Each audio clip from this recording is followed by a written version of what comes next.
different kings from the different nations. We now proceed as we are galloping and trying to take more time has been mentioned there as well. To welcome to the podium, he must be there. President Jakaya Kikwete, the President of Tanzania. As you all will remember, our movement had a home in Tanzania during the tough and dark days of our struggle. Tanzania is one of those countries among the frontline states that offered sanctuary to our movement and to our leaders. And President Nyerere, as we all know, was the leading African leader who championed the liberation of various countries on the continent. And countries like Tanzania and many others sacrificed a great deal, almost stopped their own development to ensure the total freedom of all other countries that were still struggling against colonial rule.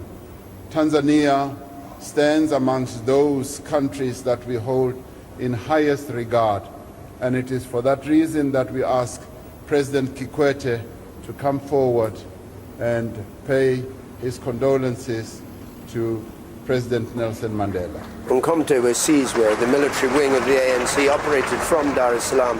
Chris Hani, who was later murdered, operated from there in Dar, which is why this reference to Tanzania and its importance in the armed struggle. Your Excellency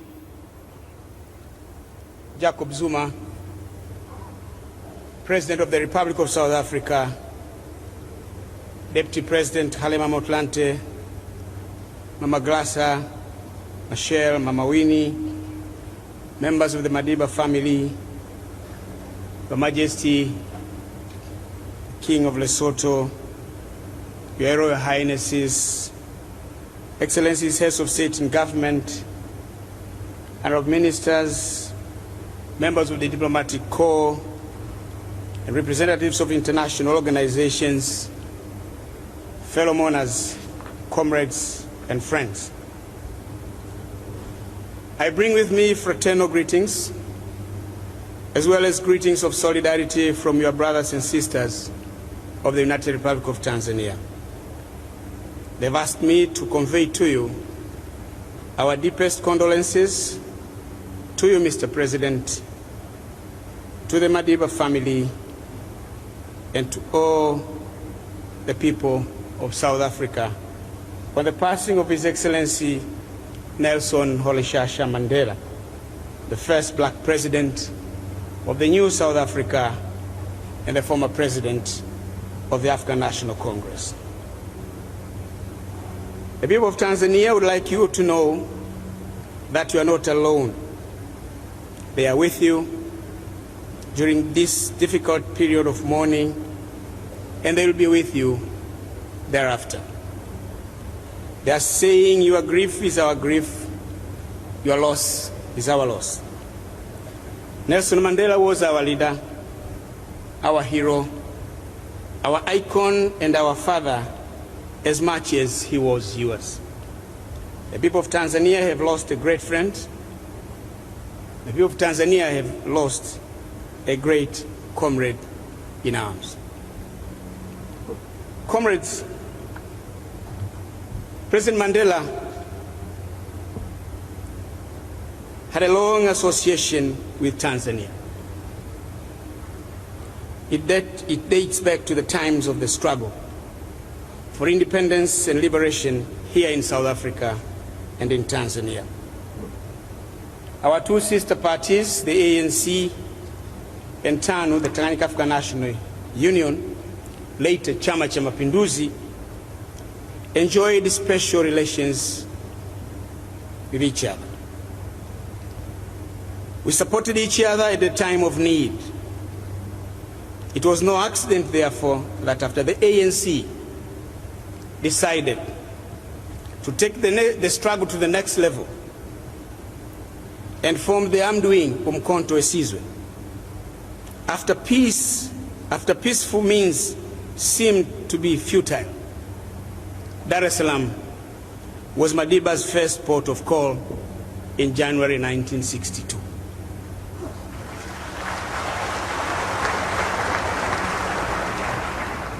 He left South Africa secretly through Bechuanaland at that time, Northern Rhodesia, into Tanganyika through the town of Mbeya. And then from there, arrangements were made for him to come to Dar es Salaam. His mission was to seek support for the armed struggle and a place to train the MK combatants. Comrades and friends, he met our first president, now late, Julius Kambarage Nyerere. And I'm humbled to say that I have also come with me his widow, Mama Maria Nyerere, is here with us.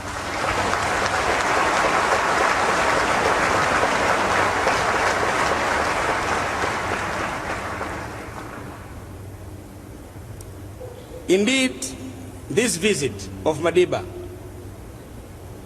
was later to become a landmark event which had the profound effect in changing the course of history of this great nation, culminating in the fall of apartheid in 1994 and the birth of the new South Africa. Though at first President Nyerere had some reservations or hesitations in his discussions with Madiba about when and how to initiate the armed struggle, he accepted Madiba's requests and provided members of the MK both permission to live in Tanzania and places to train. I'm sure the ANC and MK veterans gathered here, to them names like Kongwa, Mgagao, Morogoro, Mazimbu,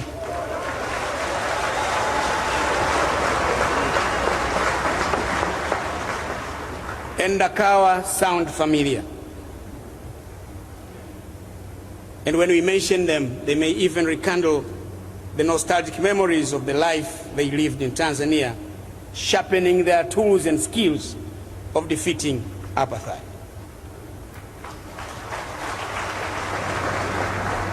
But President Nyerere went further. Beyond availing places to live and to train, he offered Tanzania's own moral and material support, meager as it was, but it was very symbolic to us. But also Mwalimu was instrumental in mobilizing regional and international support for training and arming the combatants. Indeed, this applied to all other liberation movements, the PAC, MPLA, SWAPO, ZANU, ZAPU, and FRELIMO.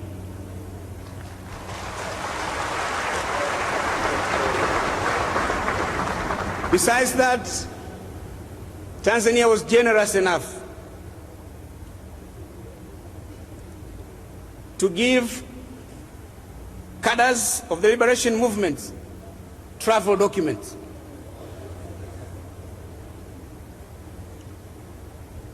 Passports and all that what is needed. And when necessary, some of them assumed Tanzanian names.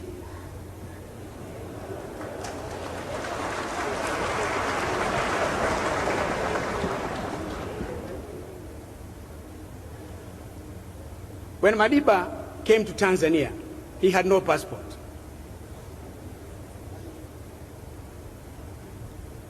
But from Tanzania, he was going to Lagos, to Accra, then Lagos, and Addis Ababa. He was given a Tanzanian travel document.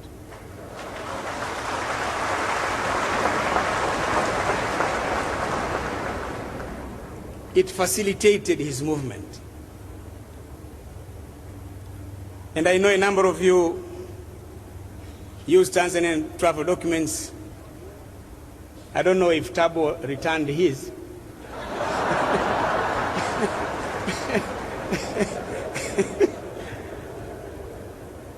Comrades and friends,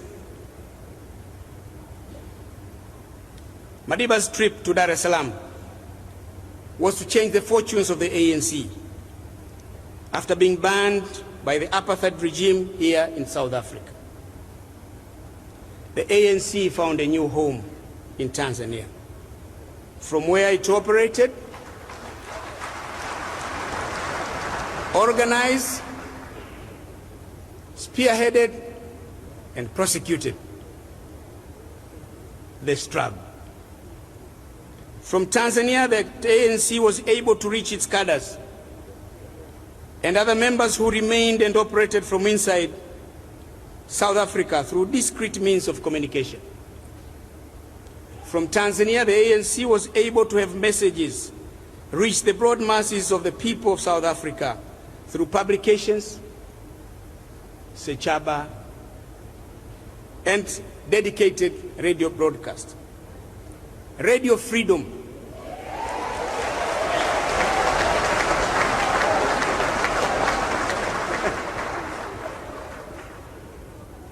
broadcasted from Dar es Salaam. As a matter of fact, the government of Tanzania had built a special radio station for the liberation movements. The ANC was able to get back the voice that was denied to them by the apartheid regime. Comrades and friends, there is another interesting thing about Madiba's first visit to Tanzania in 1962, which I would like to share with you. In order to keep the visit discreet, he did not stay in hotels. He stayed at a home of TANU's treasurer, who was then the Minister for Commerce and Industries, Mr. Santarabi Zephanian Seroswai, who is now late. On his departure, on his onward trip to Accra, Lagos, Addis, and Algiers, he left behind his boots at Mr. Swai's home in the hope that on his way back, he would pick up the boots. Unfortunately, he could not pass through Dar es Salaam again, and shortly after arriving back in South Africa, he was arrested and imprisoned and spent the 27 years in Robben Island. But fortunately, the Swai family kept the boots, awaiting his return. In 1995, when Mandela was president, the pair of boots were handed back to him.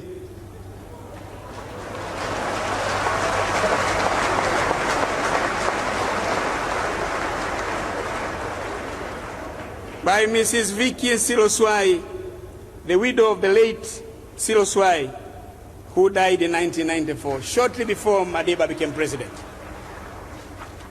I have brought Mama Vicky Siloswai with me to bid farewell to their special guests and friends.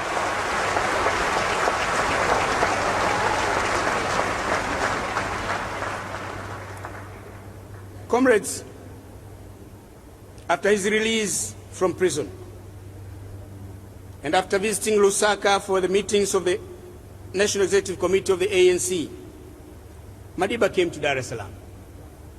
It was not again by accident. He was met by the largest crowd Tanzania has ever seen receiving a foreign dignitary. And that record has never been broken. But mind you, it rained heavily that day. As chiefs, when a chiefs come, it always rains. That's the belief in our part of the world. But people never left their positions. They thronged the airport, lined the streets of Dar es Salaam, braving the rain to see their hero, their icon, their leader, Nelson Rolihlahla Mandela. Indeed, Mandela's charisma is unmatched in modern times. Of course, he visited the facilities of ANC, Morogoro, Iringa, and spent the night with the combatants of MK at Mgagao, their training base. Comrades and friends, I've narrated all these stories and anecdotes to let you, the people of South Africa, know how far back the current excellent relations between our two friendly countries and between the ANC and Chama Mapinduzi have come from. It is not by accident that South Africa and Tanzania enjoy excellent bilateral relations. We are close friends and allies because our common history unites us. We see eye to eye on many bilateral, regional and international issues. We support each other at regional and international fora. Comrades, it is none other than our founding father, First President Mwalimu Julius Nyerere, and the founding father of this new South Africa, President Nelson Mandela, who were responsible for this friendship and cooperation. They built very strong foundations for our bilateral relations.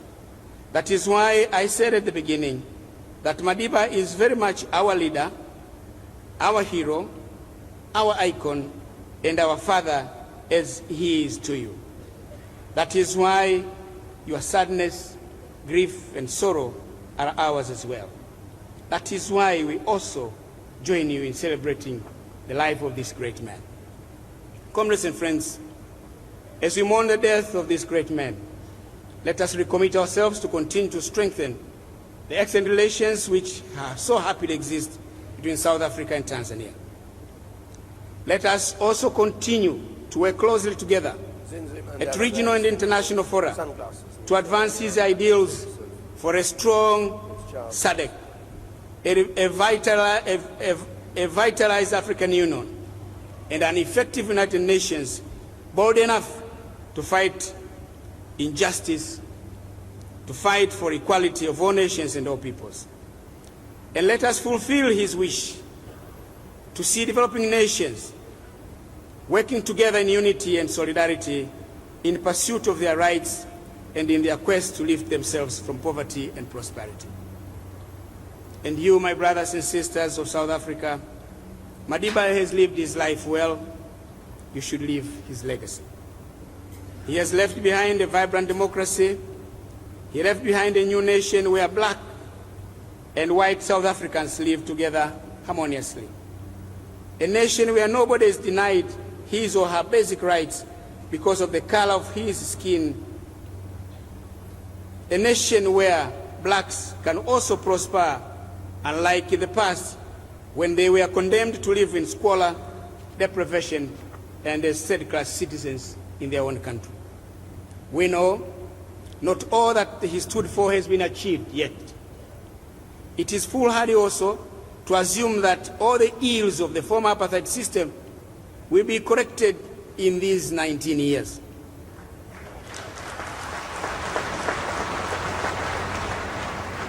Nonetheless, a lot has been achieved, although much more has to be done. The ANC government is doing it.